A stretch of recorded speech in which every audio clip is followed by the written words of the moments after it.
All right, we're live again. We're back, Terri. Yes, we made it back. We made it back successfully. So good job by us. Good job by everyone who's shown up to join us. And perhaps chief among those who have come to join us that we're very happy to see is our friend Steve Joordens. So Steve, welcome to This Week in Higher Ed. Thank you. Nice to be here. Yeah. So Found my Terri. way to this place. Yeah. So maybe do you want to introduce yourself? I know you and Terri go way back, but I'd love to hear. Back to the COVID era. Yeah. Before COVID. Yeah. No, so I mean, just a quick introduction. I teach psychology at University of Toronto, Scarborough. And I do a lot of educational technology work and a lot of work around e-learning in general. More recently, at the beginning of COVID, I created a free online course, a massive open online course on Coursera.org, just to teach people about anxiety, how it comes about and how they can manage it. Just seemed like the time people maybe want to learn a little bit about why they feel like they do. And that has sort of put me in a little bit of a spotlight here in Canada. So it's I'm now a frequent media kind of guy, which is fun. It's always interesting. Yes, but not only in Canada, here in the US as well. Now you've truly arried. I mean, you're on This Week in Higher Ed. So congratulations. But yeah, so Terri, any what's top of mind for you? Like, this is the just what's capturing our attention segment, which we thought we'd bring you in for, Steve, just to especially maybe to get a little more insight into what's happening north of the border for those of us who are talking about the U.S. Canada border. Do you want to start there, Terri? Yeah, exactly. I'm really curious because, obviously we're tracking pretty closely what's going on in higher ed. And I put the link to the New York Times article that's tracking cases in higher ed. Mm-hmm. But I'm really curious kind of what the situation is in Canada right now. Yeah, we're not hearing, I mean, we hear more stories about US than we do here. And I think there's a few factors. We are not as sports team oriented, so we're not all eager to bring back our alumni and rally around the sports kind of thing. So I think generally we've been much less likely to have in-person learning or to at least keep it as down to seminars and lab kind of things. Mm-hmm. And so I've heard occasionally a student here or there. There was a little bit at the beginning of the school year about parties off campus. At a couple of places here, but not really. It doesn't dominate the news. We hear a lot more about what's happening in America in that case than here. Yeah, and more broadly, if you were to just characterize how Canada's doing, because the U.S. looks like we're heading into a tough phase in terms of case growth. We saw a lot of that. Germany just announced some major restrictions being imposed. How have things been going just more broadly in Canada? Yeah, I mean, I think we're all very wary. We have seen growth along with you guys, but I think not the same pace. It started to feel like it was getting up quick, but then at least in Ontario, in the West, we've seen more growth than we had seen so far. So the West is showing more active cases than in a long time. But it kind of feels like we're growing, but it's not out of control yet. It's not, no hospitals are overwhelmed, but they're obviously very stressed. But yeah, kind of at that situation. But I think it's a little bit of hold your breath to see if this is, going to continue up or if it's a real plateau. Mm-hmm. Right. And, you mentioned anxiety. I think, even for people outside of the U.S., the election is bringing anxiety. We have the Black we have the Black Lives Matter protest. There's recent outbreak in Philadelphia because of a police shooting there. Mm-hmm. And so I think I'm just curious, how issues of diversity are. I have several friends up in Canada, especially in Alberta and British Columbia, who have been dealing with the Black Lives Matter issues as well. And I'm just curious how you're seeing that play out in Canada. Yeah, I mean, certainly, for example, at UTSC, this has really triggered a very, very serious look at equity issues. And we're doing a lot of literally conferences, seminars around microaggressions, all these things. So it's a real push, at least especially on my campus, to make people more aware of these things and give them a sense of different perspectives on these issues. There is that overarching sense we have that it's worse in America, these situations, but it's still here. So that's, what we hear a lot of. Don't think this is only an American issue. We certainly have issues with racial equality here as well. And we have a lot to learn ourselves. So just to, once again, sort of a little less extreme version, I think, of what you guys are going through. But it certainly is touching here. And just as as one example that people don't usually think about, I just created a course for police officers for dealing with stress and anxiety, because I think we sometimes, don't think about how hard this is on them, which was already a stressful job, but everyone's looking at them almost right away, waiting for them to do, waiting for them to be a jerk, basically, when you're out there. And it's been a challenging time for a lot of them as well. So, complex issue. Yeah, and even the sort of full span of time that we're dealing with here, or looks like we're going to be dealing with here, is the other thing. I saw an article you posted on LinkedIn where you were quoted around coronavirus, COVID. Yeah, there it is. Pandemic fatigue, which isn't just for Canada anymore. So like we all are experiencing it, as along with Zoom fatigue, along with all sorts of stresses and anxieties, but particularly when that stress creates like a negative feedback loop around your health and around maintaining good behavioral practices around COVID prevention. Can you talk a little bit about that?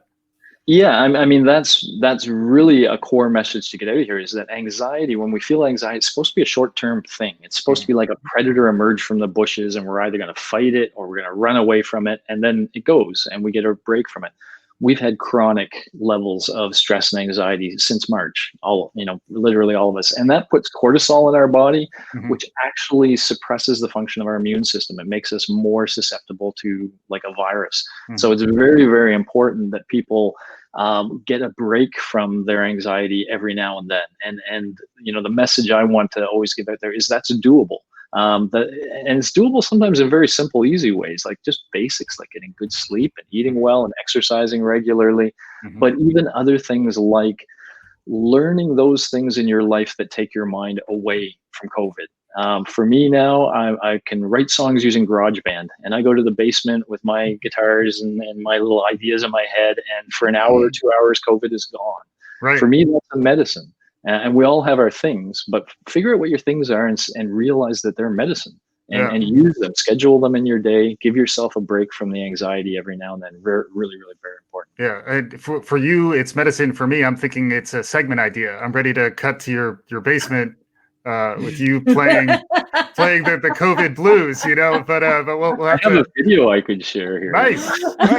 That's good. Yeah, we all need those moments of joy and whatnot. But and then the other thing, Steve, I mentioned Zoom fatigue, but in your other capacity, you're really a leader in understanding how to design online learning experiences.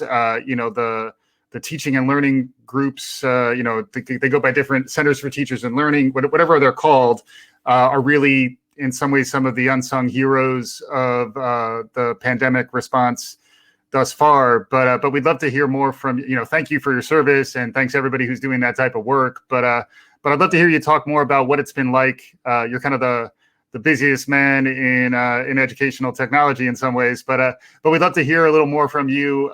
What's it been like this year, and do you have any recommendations or insights around how we can navigate this better moving forward?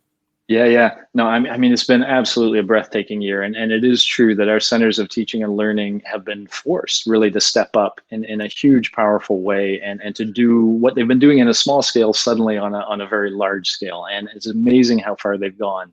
That said, here's an analogy I like to use. It's kind of like we're in a situation where we had all these people living in a space of e-learning, and those tended to be the very education-minded, the people who knew the literature of teaching and learning, and they really were working hard to create rich online learning experiences. And then suddenly there was a forced migration of maybe 90% of their colleagues into their space. And originally these colleagues were just trying to get their lectures up and do assessment for them, somewhat of assessments. And so now, since that first spring, and a lot of the discontent, rightful, from students who felt like, that was not a very good experience, we've been working hard, and they've been working hard to try to up the game of everybody. And I think that's tricky. And one of the things I like to throw out there every now and then is this notion from, COVID, where we say, let the scientists lead. And I want to see the doctors up there and their face.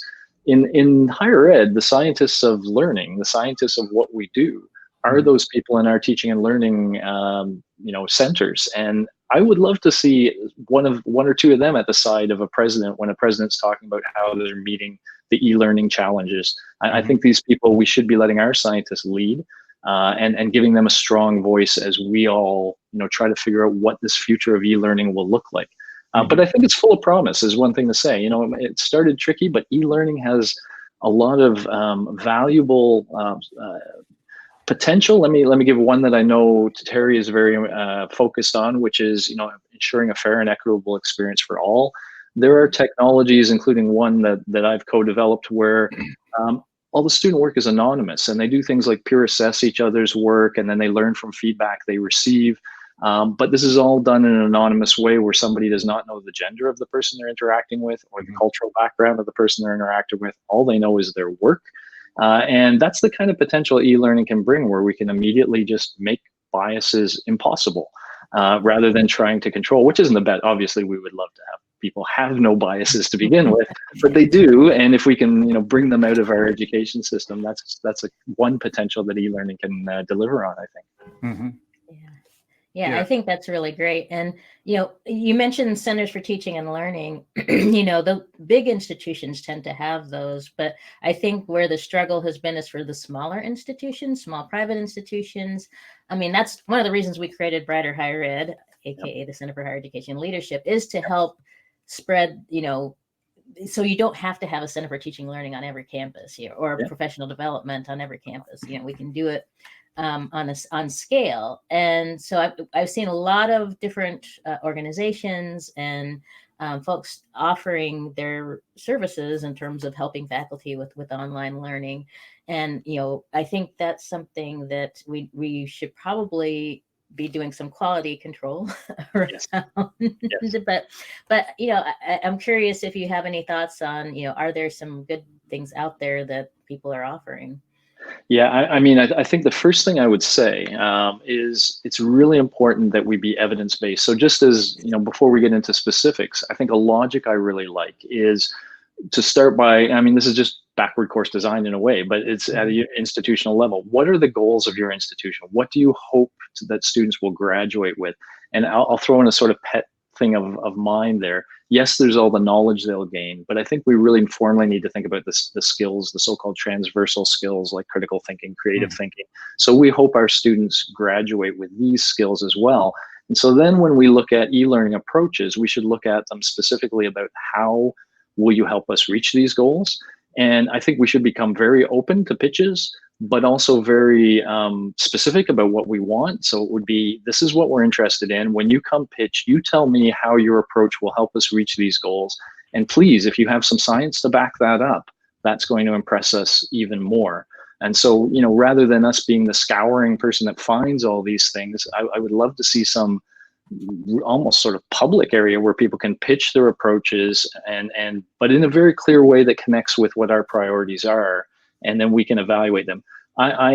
This is going to be biased, and so I'll try to say generally, I have a product in the market. I won't even talk about what that is, but I will say that it captures what to me was the most powerful three things that I saw, which is peer assessment, self-assessment, and what's called the formative use of feedback, being able to take feedback and grow from it. Those are all things that have a great evidence base of their own. And there are now a number of technologies that allow you to do that at scale, and that manages all the logistics. And so, it's all about the educational experience, and students like these because they get to see other students work. They're empowered because they're sort of take a teacher role at times. And I think they're very, very effective online or in person. So they're a good, what we call convertible approach, that no matter what happens, you can continue with that. So that's the area I'm most excited about and working within.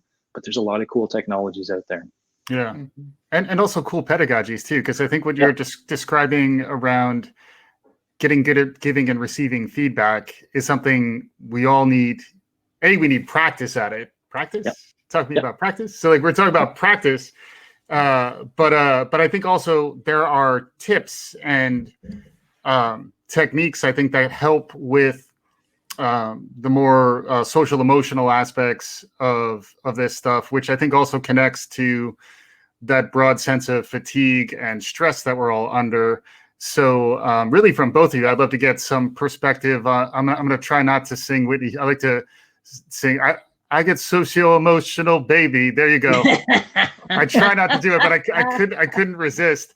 So any thoughts on, aside from my singing voice, which I don't need any commentary on, the thoughts on the connection to social emotional, and then teaching that, modeling that, like that just seems so fundamental to all of this. I'd love to get both of you on that if possible. Maybe starting with you. Yeah, either way. I'll let Steve start, but yeah, go ahead. Yeah. Me? Yeah. Okay. Yeah, you start. I'll come in. Sure. So let's kind of start with like Carolyn Dweck's notion of this growth mindset. And when that's thrown out there, we all just sort of nod and go, yeah, everybody needs that growth mindset. We don't realize how it's not natural to some extent, especially in the context of feedback. When somebody gives you critical feedback, basically suggesting your current draft could be better, there's issues with it, that engages our sympathetic nervous system. It's the same thing COVID's engaging. It's that fight or flee reflex. And so 50% of students don't even read what you write on things. They flee. And the other 50% are probably just looking for something they can fight, what's going on. And we want them to do neither, to sit and think and learn. And so in order to teach them, which is a vital skill, because then you become coachable, you become the kind of person that looks like they're growing into spaces, but we have to kind of scaffold that. And so in our approach, we do things like when students get feedback, they have an assessment form they have to fill out about the feedback. So we make them engage with it, and we kind of guide their thought processes as they go through that. And we also give them peer feedback, which is great because we can tell them, you know what, some of your peers know what they're talking about. Some don't have a clue. And it's up to you when you get feedback to literally take it from the source. Think about, not who the source is, but think about what they say. And then you decide if you agree or not. So it's a great place for engaging critical thought as people go through. And then ultimately telling the student, you got 5 pieces of feedback, incorporate the stuff you think was good, ignore the stuff you think was bad, but also tell us why you ignored that stuff. Don't just ignore it. When you say it's bad, give us a principled reason. Show us you thought about it. So that can force people to think. Now, as part of that process, I also get them to rate the emotions they felt when they receive the feedback. And that all goes back to the feedback givers. So they can see how, what emotions my feedback provoked. And quite often what they realize is, I didn't mean to make people upset. I thought I was being helpful, and so to get that sort of socio-emotional kind of feedback loop going, where they're both giving and receiving feedback, seeing it from both sides and seeing the reaction to their feedback. I think that's a really rich learning experience for people to get and to go through and sort of take with them as they go through life and get feedback from other sources. Absolutely. And I'm going to talk about empathy. Yeah. because that's what you're basically talking about, Steve, is you're actually helping people practice empathy. And for those who don't know, I have a book on radical empathy coming out in February. But the reason I mention empathy is because I think as teachers, especially those of us coming into this as PhDs and subject matter experts, we don't get a lot of training in teaching. And so one of the things that I've always tried to utilize is this idea of empathy in my teaching, because if I can put myself in the foots of the shoes of my students, then and try to think about, what are some of the factors that are playing into their responses, and it's a situation where practicing empathy, it's literally practicing empathy. You get feedback. You see what what Steve's talking about, how are students responding emotionally to the things, your responses and yes, exactly. Go ahead, Steve. We're going to promote ourselves all of this. Yeah. But no, seriously, I can't stress enough the importance of, practicing empathy, because if we don't practice and if we don't, put ourselves out there. And, one of the things, though, is this one of the number one thing I start with is this willingness to be vulnerable. And so you have to think about the fact that when you're grading something for a student, that is the most vulnerable, not the most, but it's one of the most vulnerable positions that they're in, right? They are presenting their work to you. And that's why I like the peer approach, because when you're just it's your friend down across the hall is grading or giving you feedback, it's a lot less confrontational than those red pins that we professors use, right? And you know, I think there's a tendency to think, oh, these millennials and stuff, you know, they're so fragile. It's like, it's not that they're fragile, it's that you know, it's always been this way, right? I mean, I remember back in graduate school, there were times I would just not even look at you said this earlier, I wouldn't even look at the comments that my professor gave me. You know, you have to, but it's just so, I mean, people describe graduate school as just being this constant barrage of negative feedback, because that's what it is. You know, you every time you turn something in, you're going to get negative feedback, because that's what your professors are supposed to do. And so the idea that we could, you know, really, and so that's why I think I was a more empathetic professor when I was working with my graduate students, because, you know, I realized, and it's incremental feedback is another really important component of this. You know, rather than, you know, we talk about high stakes testing, you know, if all you're offering, you know, in terms of feedback is a midterm and a final, you know, forget it. I mean, you know, they're just a certain group of students who are just not going to respond well to that. And so, you know, if you can have I always had weekly assignments, and it's a lot of grading, but, you know, that gives students a chance to see, first of all, they need to understand what you're looking for, because I think a lot of times our students don't understand what a professor wants. And I even see that with my high schooler, you know, so they need to understand, and, you know, you need to convey to students through these assessments, what exactly are you looking for? You know, because we can't assume these students are coming in and understand, you know, exactly what you want from an assignment. And sometimes I think that's the hardest part for faculty to understand, is that, you know, the students aren't purposely trying to fail your class, you know? And so for me, my mantra was, if a student is failing my class and they're every day and, you know, putting in an effort, then something's wrong with me. If I can just jump on a couple points with that too. So one of them is, you know, we want our students to have this revisionist mindset, and I agree, most of us got it in graduate school because we were just nailed with it. But you know, we kind of teach our students in K-12 that we give you a task, there's a due date, you work, you create that, and it's done. And now you're on to your next task, and you create it and it's done. And then suddenly they get to university, and we have this notion, oh, you have to be open to growth. Think of this as a first draft. And, you know, and that's not natural to them. And the other point I would add too is that, you know, in addition to telling them what you expect, I think it's very powerful when an instructor can tell students why I'm asking you to do this. And there's a reason. And if you can connect it to their future success, and if you can show them some research to back up what you're doing, they may not read it, but that really gives them a sense of, okay, there's a reason I'm doing this. This isn't some, you know, silly task. And that's why I like authentic assessment too, because that's a little more obvious, you know, if there is a real purpose to it. But it's really important and really powerful for faculty if they can do that. And so I would encourage that, you know, here's an activity, here's what I'm asking you to do, here's what I'm trying to prepare you for. And that helps them understand the whole purpose of it as well. And then they can show you what they can do. But if they don't understand, they're never going to be able to demonstrate their potential.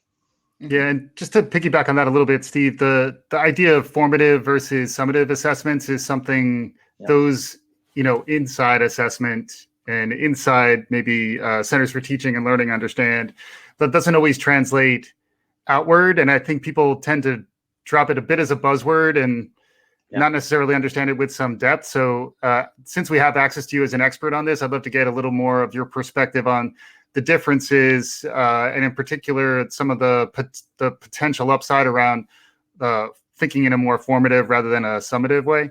Yeah. So just to be clear of that, you know, our traditional way of thinking about assessment is that we did some learning, and now the test is to measure the learning. And so that's a very assessment of learning kind of approach. The term I heard that kind of turned my head around on all this is somebody said to me, students are never more engaged than when we're testing them. We have their mind fully at that time. They are there, they're engaged, they want to do well. And so there's learning potential. You know, that's what we want in every class. We want our students to be there and engaged. Well, if we have them there in the assessment situation, why not use it? And so for me, for example, when it comes to assessment for learning, we have this M-Tuner product that we use. That's something we created, but it's all about giving students a first chance to guess at something, a multiple choice kind of thing. So first of all, we don't even show them the options first. We say, what do you think the right answer is? And we give them what's called retrieval practice. So try to pull that answer out of their mind first. And then, okay, which of these? And if they pick wrong, it's like, okay, that's not right. We're pushing you to your e-textbook, or we're pushing you back to a video of the lecture. Watch it again, come back for half marks. And so the idea is, yes, we're kind of assessing what they know to some level. But what we're really trying to do is get rid of their misconceptions, correct those, strengthen the things they have right. And so to use the assessment itself as a way of strengthening that knowledge. And then the final thing I'll say is that sort of peer assessment approach we were talking about earlier, that's a real strong example of what's called assessment as learning, where yes, you do get you do get a grade, let's say, out the other side, but it's really about the process people are going through while you're getting that grade. That's where the rich learning is going on. So we're really using the assessment as an excuse to put them through a really rich, powerful learning experience. And more, that's, I think what we need to do in e-learning, because you can also bring students together. You can create sort of communities of learning around these activities, and get them feeling like they're all doing something together, which is really important in e-learning, that they don't feel alone in their journey.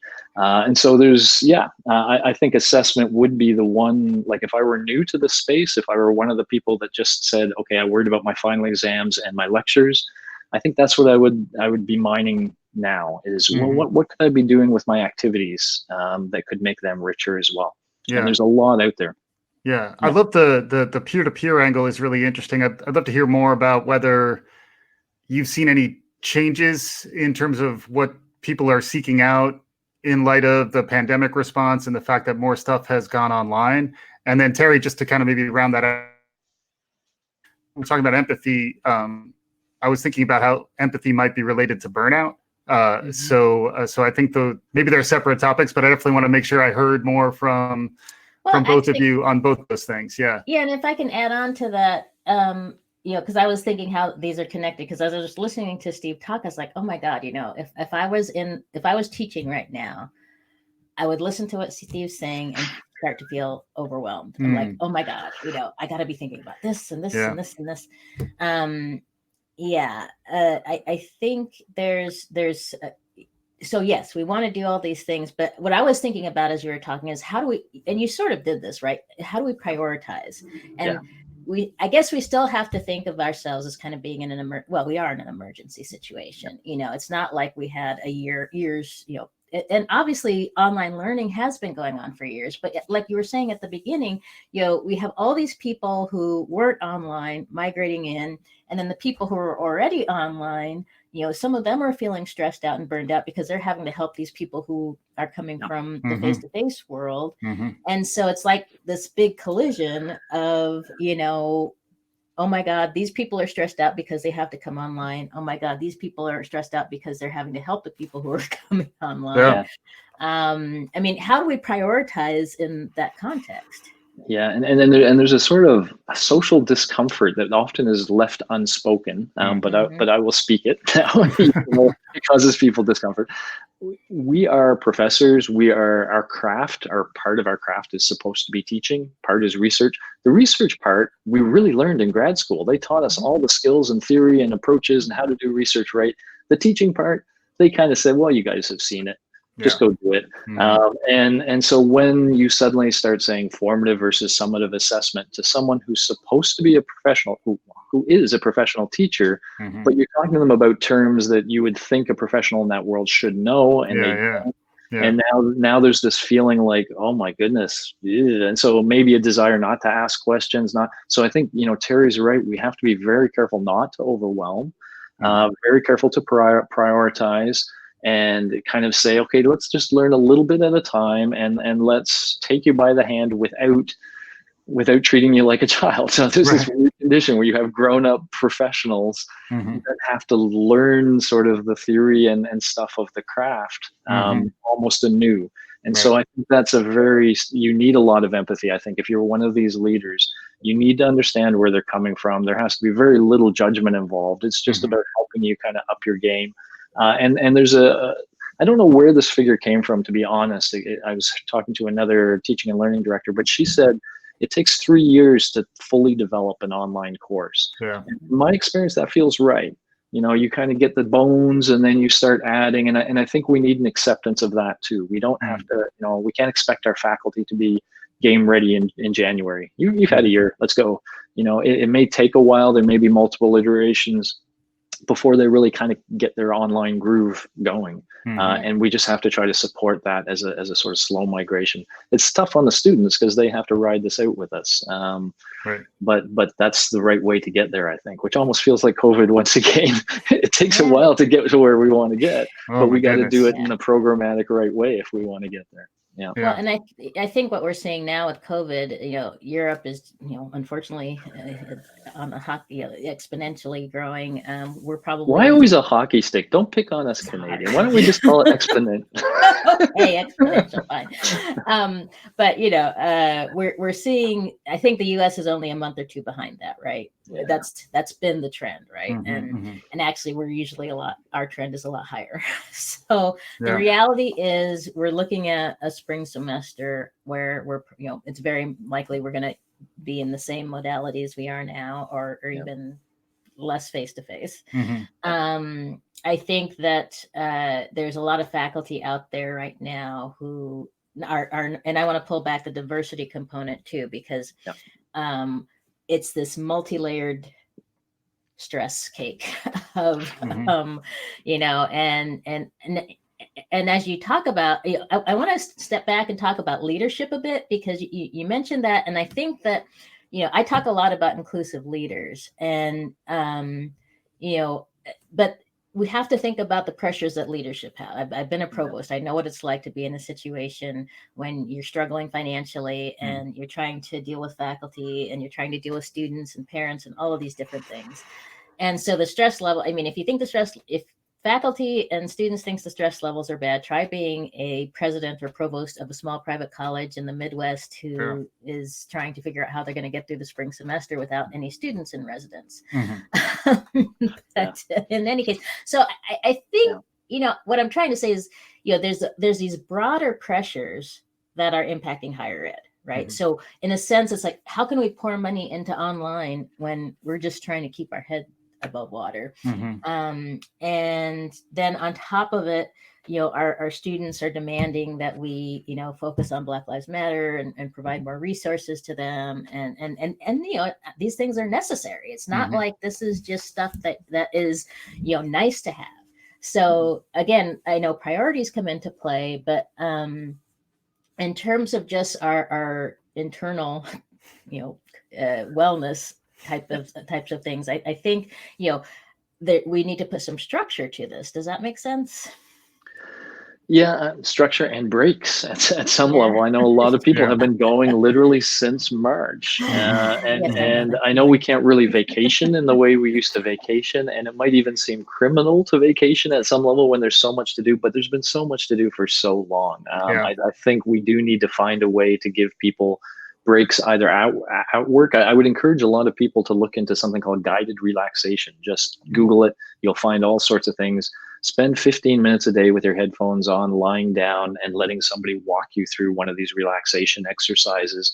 Doing things like that now and then, and scheduling that in. That is a meeting I have, and I'm going to schedule this as a meeting, and maybe a walk outside on a sunny day is a meeting. By the way, I don't know if you guys have seen the vitamin D news lately, that 80% of in Europe, 80% of the people with COVID in the hospital were found to be vitamin D deficient. Well, I'm taking my vitamin D. Yeah, it's unclear if that was a contributing, or if COVID somehow erodes vitamin D. I don't know, but that tells me like every sunny day is medicine. And if there's a sunny day and you can take 15 or 20 minutes to walk outside, get some fresh air, look after yourself, because if you crash, better to take some time off if you need to take 2 or 3 days off to recharge than to keep going and crash and just drop everything. The other thing that worries me though is that many campuses are canceling their fall breaks and their spring breaks because they want to compress the semester. Really? Yeah. And so it's just like, wait a second, here we are talking about being able to take breaks, but then we're telling students and faculty, no, we're going to push through so we can have this shorter time span when we might get And there's contract. probably also virus. I mean, this is a nasty thing this virus does to us every now and then, where, the idea of students going away and then coming back from a virus Right. perspective is horrendous. And so we can say, no, let's just keep them in place once we have them in place. It makes a lot of sense on a viral level, but it can be very difficult on us on a psychological level. And so balancing these things and realizing that the psychology is also very important, but also that there is, I will paste in my a link to my course online that's free, but that there are things you can do and to kind of learn and to use this as an opportunity to say, okay, let me understand anxiety and let me understand depression and let me get a sense of the signs, so that if I see them in myself or others, I know what I'm seeing, I know what maybe can be done. And knowledge is empowering, so it can make you feel a little bit more in control, just simply by understanding what your body is doing to you. So I think this is a good time. I would love to see more in the K-12 now of them actually teaching children about what anxiety is and how you could control it. I think this could help them all through their life, but especially help them now. So yeah, that's another thing I keep saying is this is a great time to learn about mental health, because it's not something somebody else is experiencing anymore. It's weird. If you're not anxious, you're not paying attention. Right?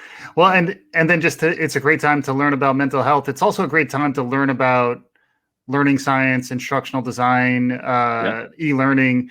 Do you have any recommendations for folks who might be watching this or listening to this and they're beginning to ramp up on the learning side of the equation, or the e-learning side of the equation in particular? Because I imagine, if you don't know, we better ask ourselves what's going on. So I assume you have some ideas, Well, I mean, it is. So for me, it was the center of teaching and learning. As Terri says, I think she made a really good point earlier that, I'm lucky to be at a large university where, in fact, we have 3 of these, including one downtown. And they're just first-rate people who really know what they're doing. And they also know the empathy skills that Terri is talking about. So, my first reaction was to say, find a colleague that you think is doing great and talk to them. But that colleague may know how to do things, but may not know how to onboard you, so to speak. Whereas the center is probably better. And if you don't have somebody like that, I think if you're a small university, it is time to find an organization like Terri's, and maybe group with a number of small universities where you can get access to that expertise. Because literally, if you just start trying things sort of randomly, what feels right, you're going to get some frustration. You're going to try something, it's not going to work the way you want, and you're going to get soured on the whole approach. So if the choices you make, if those first things you try are well thought out, and often that means having somebody else who kind of knows how to decide this is a good technology for you, and then can just onboard you and get you used to that one. I think that's a really good approach. So I think it's time to find a scientist friend of the learning sciences and to connect with them. Yeah, but this all makes me go back to thinking about, agile thinking and design thinking. I think one of the bigger problems is in higher ed is that we're afraid of making mistakes, that we're very risk averse. Yeah, I want to jump on that. And so, but this is the time to make mistakes. We're all going to make mistakes. We're all going to have, I mean, that's what the toggle term is all about, that Brian Alexander talks about. We started off face to face. We realized it was a mistake. We go back to, online, I think it's okay. I think we have to take a step back and say, what's happening right now is okay. We don't have to be so stressed out. And I know, there are parents and students complaining, well, I'm paying money for this. Well, guess what? We're all in the same boat. I see my friends who are online complaining about different universities and K-12. I'm like, look, we're all in the same boat. We're all learning. And this is a huge, it is the biggest learning experiment since I don't know when. And we have to give each other grace to make mistakes. But even better than that, I think your point's even better than that, because I say this often, but I haven't really thought about this in the COVID context. This idea of this revisionist mindset, that an important role in teaching it to students is to model it to students. If you say one thing, but you do another, they're not going to give you the respect. They're just not going to respect what you're saying, basically. But if they see you, and so this is a great opportunity for us to say, here's revisionist thinking, here's a growth mindset, here's why it's all important. And you're going to see it, because I'm going to have to learn with you guys how to do this well. And I need feedback. That's the core of formative learning. And so I'm going to try things, and they're going to be well-intentioned. I'm going to tell you why I'm doing what I'm doing, and then we're going to try it, and we're going to see what happens. Yeah. And sometimes it's not going to work out well. And those are very informative times. Those really will tell us where to go, and what we should do differently. And so, yeah, this idea of a big learning experiment together, I think is a potential opportunity of this. And, we professors often don't want to show fallibility. We want to have this sort of aura of pure authority. It doesn't work well for us. And the moment we start to be human and we start to, show and say, oh man, guys, I didn't think it would turn out that way. I'm sorry. Here's what we're going to do. Here's how we're going to try to put the wheels back on the bus. And we have wheels on the bus. That's weird. And I think we have the opportunity now, which is kind of strange, where we're not all super focused on grades now, because we know, just as Terri says, this is this flux period. And if I have to give you all 10 out of 10 on that activity that blew up, in a certain way, maybe we can deal with that now, and get through this. And then 2 or 3 years from now, have a really good thing going that you guys all helped inform. I actually, by the way, one of the projects my students are doing in my intro psych class now is working with the government of our province to ultimately pitch to them their ideas about what should be part of the future e-learning of the province. So they're learning all about this, and they're going to make these pitches to the government. And so I think that's a cool, bringing students in on this process of, hey, if you don't think it was that good, let's be part of the solution, guys. And that's a fun, empowering thing for students to do. Yeah, it reminds me, I always love the Nelson Mandela quote, I never lose, I either win or learn. And when you get something wrong, if it is more collaborative and problem-based, less about me as the authority figuring this out and telling you the answer, instead, that's an interesting problem. Let's talk about how we might solve that together. I think there's just a shift of mindset that I think does take some. Frequently, you need help to break out of what you're used to. Does that make sense? Yeah. I mean, it does. Yeah. Go, Terri. Go. Oh, I was just going to say that, Taryn asked a question, how do you deal with student anger? Well, that's the way you deal with student anger is you say, let me see first you have to understand what the problem is.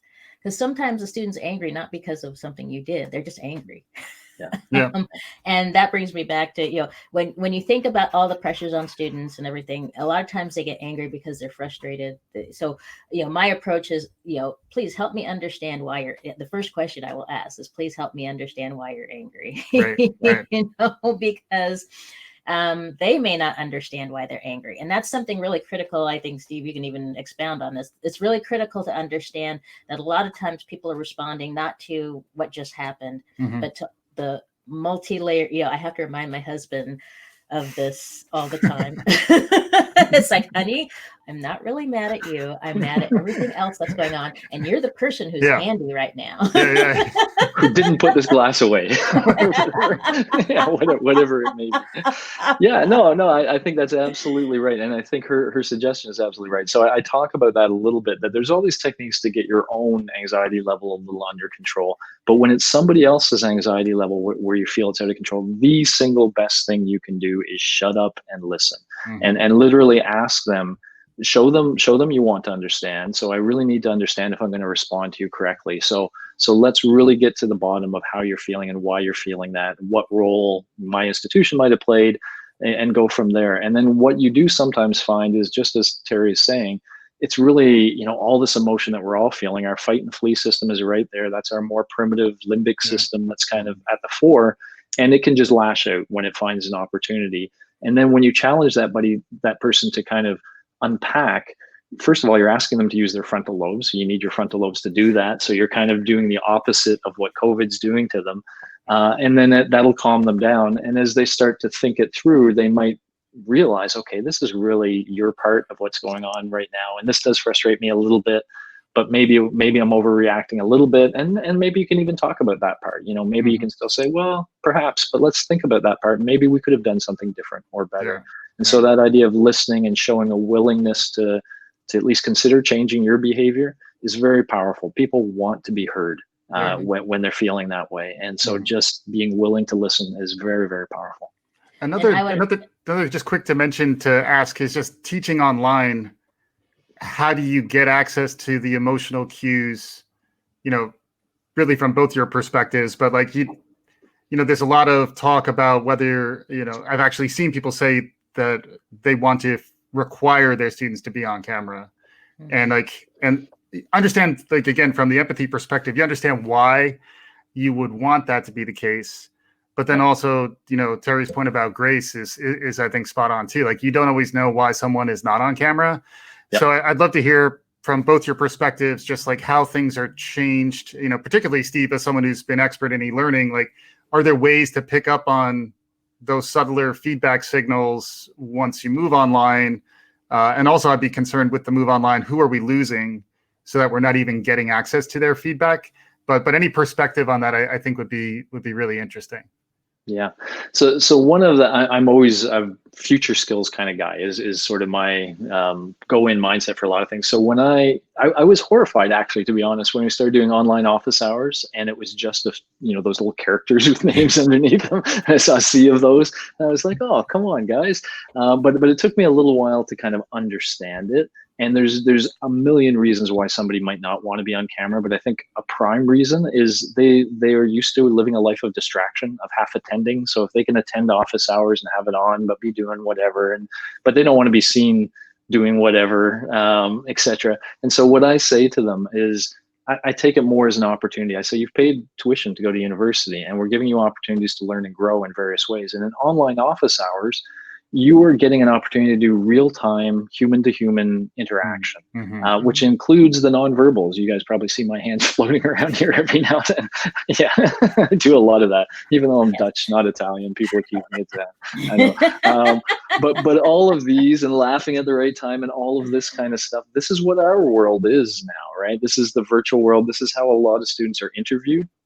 And so I suggest to them, do you want your first experience with that to be your interview?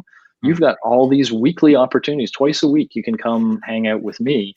And I encourage you to dress professionally, to turn your camera on, to use this as a practice episode, to have this sort of interaction. But I also leave it completely and 100% up to you, whether you want to do that or not. But just realize there's an opportunity for practice there if you want it. And so I kind of encourage certain behaviors, but I also, 100% want to understand. And I'll give you one example yesterday, just from the empathy and how, so there was a student that logged on and she was in a hospital room with a mask on, with a hospital room behind her. And you can't help but be curious, right? Someone says, oh, you're logging in from a hospital. And there was about 40 students, I think, at the office hours, or maybe more, 20 to 30 maybe. But she revealed that her mother had just given birth to her new sister, but her mother had major surgery during the birth. The child has jaundice, so they needed the sister, to stay with the child because the father had major surgery. And wow, suddenly you realize, I thought we were talking about one thing, and this student is going through, forget just COVID, but two parents who have major health issues, a young sister with health issues, and she was still coming in to attend the office hours and ask questions, which was impressive. But I think everybody on the call suddenly had a humility check or some sort of check, a humanity check of some sort, I think. Yeah.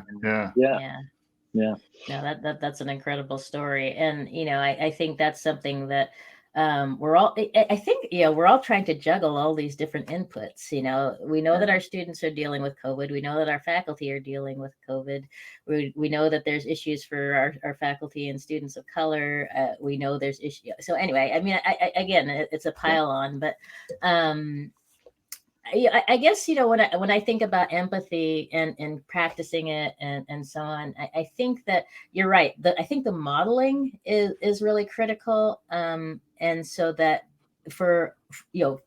I talk about inclusive leadership because I think from the very top, we need to be modeling the kinds of behaviors that we want to see. And that's why I'm really pushing, if you have leaders out there, join our radical empathy workshop, because I think it's really critical for us to understand what it means to be an inclusive leader in this broader context.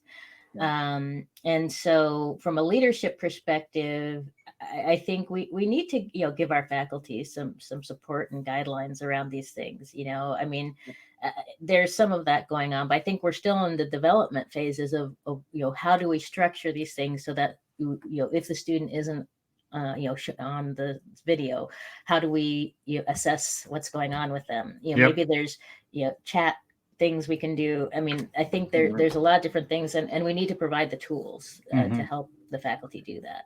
And sometimes just, kind of getting back, because I realize I kind of went around your question a little bit, and I'm not doing enough of this myself. So you've got kind of prompted this, but a little check-in with the students now and then, maybe just to say, a quick little survey, anonymous survey of some sort, but how are you doing? What are you feeling? What are the stress levels? That kind of, like, we know from online learning, the biggest predictor of success in a course from a student perspective is what we call the presence of the instructor. And you can boil that down to, does it seem like they are there and they care? If you're there and you care, then the student feels part of your community and is more likely to engage in what you're doing. And it's worth every now and then literally walking that walk, saying, I am here and I am curious. We're all going through a lot of stuff. How bad's your stress level right now? What are the sorts of levels at which it's at? And then maybe to reflect some of that in our lectures, just to acknowledge, we're all in this tough situation. We're going through it, and we should stop every now and then and celebrate that we've gotten this far with each other. We're halfway through this. I don't know what we are through this, but we're getting through it. Yeah. Actually, back to that, Steve, because I think we are in this for the long haul. I think we're going to be a year from now. We may be in the exact same boat, except with a vaccine that some people are getting. And we know that a lot of people won't take it, and we don't know what production is going to look like. So I think we need to be planning for this for a couple of years at a minimum. Right. And so, I think it comes back to, though, again, the idea of, how the interactions and so on that are going to help people, adapt. So I think, we need to get out of emergency mode and into adaptation mode. And adaptation means, taking a step back and taking some time. We should really be taking this time, and unfortunately means working, but mainly for the leaders, to take a step back and start planning out. Okay, here's what, looking at what worked and what didn't in the last 6 months, looking at what can we do differently going into the spring that is going to help our students and our faculty cope. Right. And a bad example I just thought of, I know a faculty member who told his students at the beginning of the semester, this is going to be exactly the same grading and everything's going to be the same, and I'm not going to give you any slack. And I'm just like, excuse me? Just like, hello, we're in one of the most stressful periods probably anybody has experienced, except for people who lived through World War II and all of that, and so I really, really, really hope, and we're happy to help in any way we can, that leaders and faculty are going to be able to take a breather over the break, but also step back and say, let's really reassess where we're at and what we need to do. And I see that happening all the time, but it's just, it's on the, they're having to make these really quick assessments and turn around and say, okay, we're going to do, instead of that, we're going to do this. And that's fine too, but because we're in emergency mode, but really to try and, relax the shoulders, take a deep breath and say, let's really seriously look at what worked. Let's get feedback from, and the other thing I was going to mention though, is, you talk about the surveys. We had a situation with the school districts here where parents were getting these bombarded with surveys every week. And so we have to be careful that we're not overdoing that as well. Yeah, 100%. Yep. So I know we're getting close to time. We got about 8 minutes left. And I'd like to maybe get a little bit of looking into your crystal ball, Steve, because I heard, I think I heard either the word optimism or hope, and I always seek those things out because they're in short supply these days. So, what's driving some of your optimism, and then what kind of challenges are we going to have to overcome to kind of get to the better place that you're seeing down the road? So I'd love to hear a little more from you on that.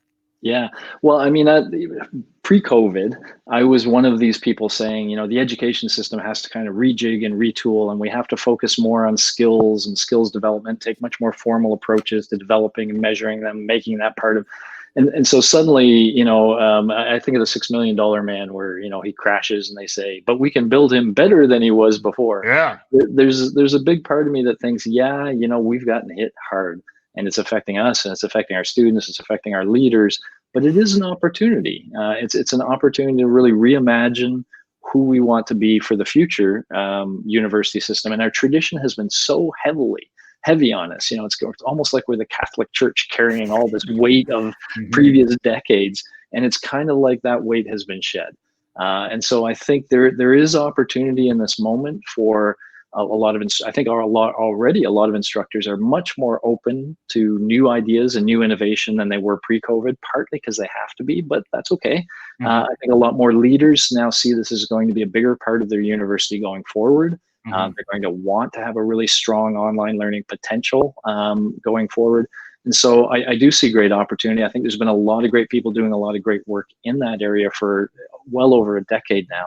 So it's kind of a good time to learn about the science of learning. It's developed enough, and there's enough really good research there that can guide thought processes, I think. But I think through everything we talked about, people like Terri and people in centers of teaching and learning are going to play a critical role in terms of, just like the medical professions in COVID, of taking data that's overwhelming for someone who isn't used to thinking about it at that level, and boiling it down to what does this person need to know to be effective in their classroom. And so just talking to them, what are your goals? Where do you want to go? And then once we know that, here's some suggestions you could check out, and keeping it digestible. It's the old notion of the zone of proximal development. Vygotsky. Vygotsky, yeah. And, don't show a beginning guitar player, Jimi Hendrix, and say, there you go, that's what you got to do, because you'll just discourage the guy totally. Right. Show them somebody that's just a little better than them, and just take them to that little point that they can reach. And that's an art, and it's that art of empathy and emotional, knowing where that person's at, feeling when you're overwhelming them. And I think those are the people in our profession who are poised to do that. Great stuff. Absolutely. Yeah. No, I think that's a great overview. And as we're wrapping up here, I think it's important to take a step back and I just, first of all, I want to say to everybody who's watching, whether you're on our podcast or Facebook or live,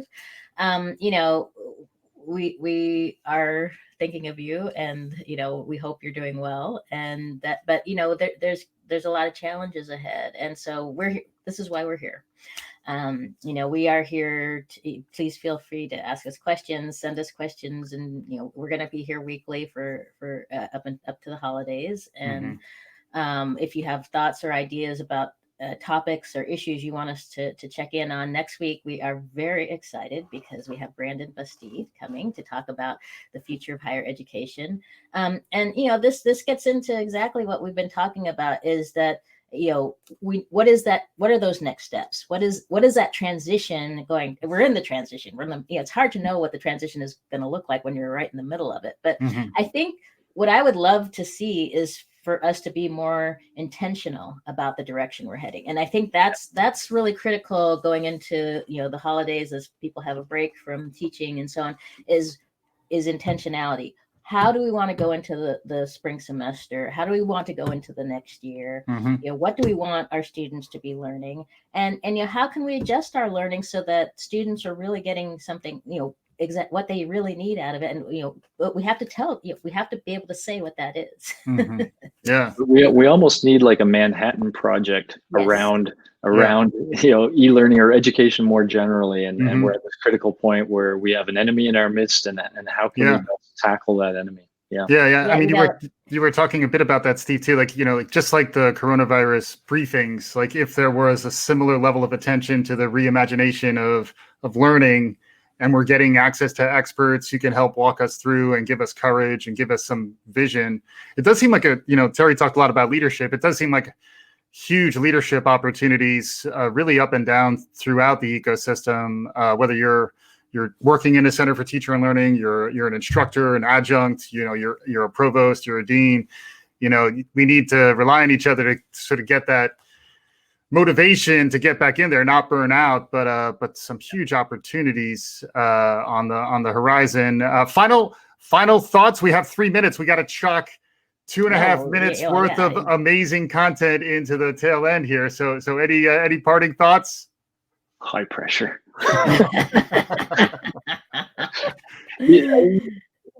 I do. So right now I see a bunch of pockets in different places of people talking pedagogy. I would love to see, and I don't know how this happens, but I would love to see a more centralized single Let's talk pot. about that, Steve. All right, we'll talk We're about going to it. do this. Okay, cool. I think that can be useful, just to Yeah. give people one place to go where it's clear messaging, good presentations of ideas by people where they can get access to stuff in a non-intimidating way and find things that work for them. I think we need some sort of platform or something like that. Yeah. Awesome. Great. Well, we're Terry's going going to to build it. Yeah. And maybe the Inklings will come out some Wednesdays at 3 p.m. Eastern, 12 p.m. Pacific. Steve Joordens, thank you so much for joining us. Amazing stuff. Folks want to follow you. I think you're out there in the world, but is there any recommendations if they want to track you down? I don't think very many people spell their last name like I do mine. So I'm just steve.jordens@utoronto.ca, but you can find me. I'm all over the internet. Awesome. Yeah. Awesome. We Yeah. got his Twitter and he's great on LinkedIn as well. So join us there, especially want to join in on some of these discussions about the future of higher ed. Yeah. And Terri, another fantastic job by you. Thanks everybody for joining, and we'll be back again soon. Thanks, Mike. Pleasure, Mike. Thank you.